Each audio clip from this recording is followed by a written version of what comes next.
हब्बे मरवरीदी जो कि ख़वातीन के लिए बहुत ही अहमियत का हामिल हैं, इनके बारे में बात करेंगे कि इनके क्या फ़ायदे हैं और कैसे इसको इस्तेमाल किया जाता है। तो वीडियो को एंड तक देखिएगा। अस्सलामु अलैकुम, वेलकम टू तिब ऑनलाइन। उम्मीद है कि आप सब लोग खैर खैरियत से होंगे। हब्बे मरवरीदी की बात करें तो ये गोलियाँ ख़ास ख़वातीन के लिए बनाई गई हैं, मगर अगर मर्द हज़रात इसे इस्तेमाल करना चाहते हैं तो वो भी कर सकते हैं। ये कैल्शियम की कमी को दूर करेगा उनमें, अगर उनमें लेस वगैरह का कोई मसला है तो उसको ये ख़त्म कर देगा। वैसे ये गोलियाँ ख़ास ख़वातीन के लिए तैयार की गई हैं, उनके लिए बहुत ही ज़्यादा मुफ़ीद हैं।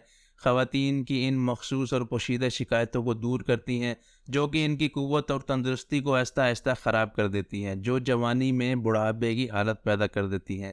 यानी कि ये ऐसी बीमारियों के लिए हैं जो कि ख़वातीन में बुढ़ापे की कैफ़ियत पैदा करती हैं, जिसकी वजह से उनमें सुस्ती रहती है, काहली रहती है, चिड़चिड़ापन रहता है, थकावट रहती है। हाँ, कोई काम करने को दिल नहीं करता। तो इस तरह के जो मसाइल हैं उसके लिए रहम से रतूबत ख़ारिज होने के दर्द अंगेज़ नताइज कुछ अर्सा बाद सामने आते हैं, क्योंकि ये एक ऐसा मसला है जो कि आहिस्ता-आहिस्ता अंदर से ख़वातीन को खोखला कर देता है।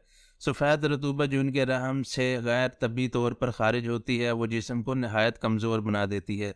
ये गोलियाँ उस तकलीफ़ को दूर करने के लिए है, यानी कि अगर आपके यूट्रस से कोई भी ऐसा मवाद ख़ारिज हो रहा है, कोई भी ऐसी रतूबत ख़ारिज हो रही है, जिसकी वजह से लकोरिया जैसी बीमारी पैदा हो सकती है और भी मिसाइल पैदा हो सकते हैं जिनका मैंने ज़िक्र किया, तो उनके लिए ये बेहतरीन दवा है। उसके साथ-साथ ये कैल्शियम की कमी को दूर करती है, इसीलिए इसको इस्तेमाल करने से इंसान में चुस्ती पैदा होती है, इसमें कमज़ोरी दूर होती है, इंसान अपने आप को एक्टिव महसूस करने लग जाता है और जो रतूबत ख़ारिज हो रही होती है रहम से, वो बिल्कुल ख़त्म हो जाती है। तो ये बहुत ही बेहतरीन दवा है लकोरिया वगैरह के लिए और रतूबत के लिए, जो कि यूट्रस से आती है।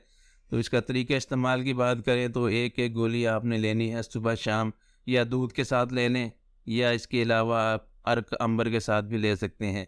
ये थे हब्बे मरवरीदी के फ़वाइद और उनके तरीक़ा इस्तेमाल। उम्मीद है कि आपको वीडियो पसंद आई होगी। वीडियो पसंद आई हो तो लाइक करें, चैनल को सब्सक्राइब करें। नेक्स्ट वीडियो तक के लिए खुदा हाफ़िज़।